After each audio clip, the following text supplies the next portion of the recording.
À la 8h54, nous avons le plaisir aussi de retrouver Emmanuel Ducrot. Bonjour Emmanuel. Bonjour Dimitri, bonjour à tous. Vous nous parlez ce matin des jamais contents de l'écologie. Ils ont encore frappé cette fois-ci. Alors ils sont fâchés contre l'utilisation par une petite commune du Morbihan d'un attelage de chevaux de trait.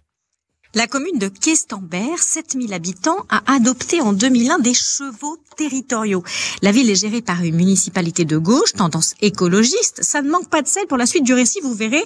Elle possède une paire de solides chevaux de trait. Ils emmènent les enfants à l'école, font visiter la ville, aident aux travaux paysagers et collectent les ordures ménagères.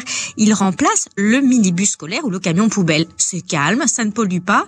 La ration de fourrage est bas carbone.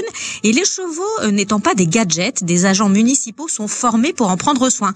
Quant aux crottins, ils fertilisent les plates-bandes écologiques et économiques de A à Z. Alors cette initiative apparemment bon enfant déchaîne les passions. Le micro-parti d'Aymeric Caron, le député LFI, en a fait un cheval de bataille, si l'on peut dire, contre la petite mairie. Alors tout est parti d'un élu municipal de la ville qui s'offre du foin médiatique sur le dos des chevaux. Ce monsieur est membre du micro-parti d'Aymeric Caron, un mouvement appelé REV, Révolution pour le vivant, qui professe écologie radicale et antispécisme. Il milite pour la libération de l'animal. Le collectif a lancé le 13 avril une pétition contre l'utilisation des chevaux au nom de la souffrance animale, des charges trop lourdes, des conditions météo extrêmes, des risques à côtoyer les voitures. Les animaux ne doivent plus être vus comme des outils au service des humains. Le vivant doit pouvoir vivre dignement pour lui-même, clame cette pétition. 25 000 signatures tout de même. Bon, super, il vaut finalement mieux des voitures et les camions en ville, d'après ces écologistes ? Écoutez, je ne sais pas. C'est un de ces moments magiques où les combats écologiques et animalistes, pourtant cousins, se mordent mutuellement la queue et ne savent plus choisir entre la biodiversité et le climat. Ils ne voient pas plus loin que le bout de leur naseau. Parce que si les animaux ne doivent pas être mis au service des humains, il faut dire adieu aux chiens guides d'aveugles, aux abeilles domestiques, à tous les animaux de la ferme. Tous, car oui, tous n'existent que par l'homme.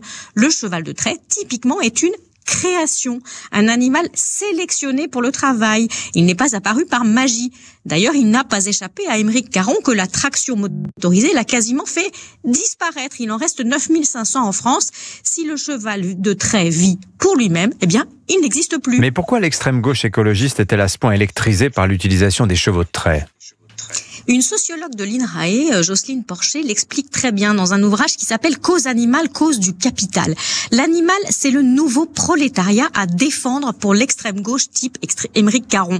Les classes laborieuses se sont détournées après avoir été abandonnées en rase campagne. Le combat d'Aymeric Caron, c'est Gaza, pas les ouvriers. L'animal est un substitut facile. On peut en faire une victime du grand capital, lui faire dire tout ce qu'on veut, plaquer sur lui tous ses dadas, lui inventer des souffrances, comme on le fait avec les chevaux de Questembert. On n'a plus de mineurs, on a des canassons. Ils sont mieux traités que ne l'étaient les mineurs, mais qu'importe, c'est de la bonne conscience à risque zéro.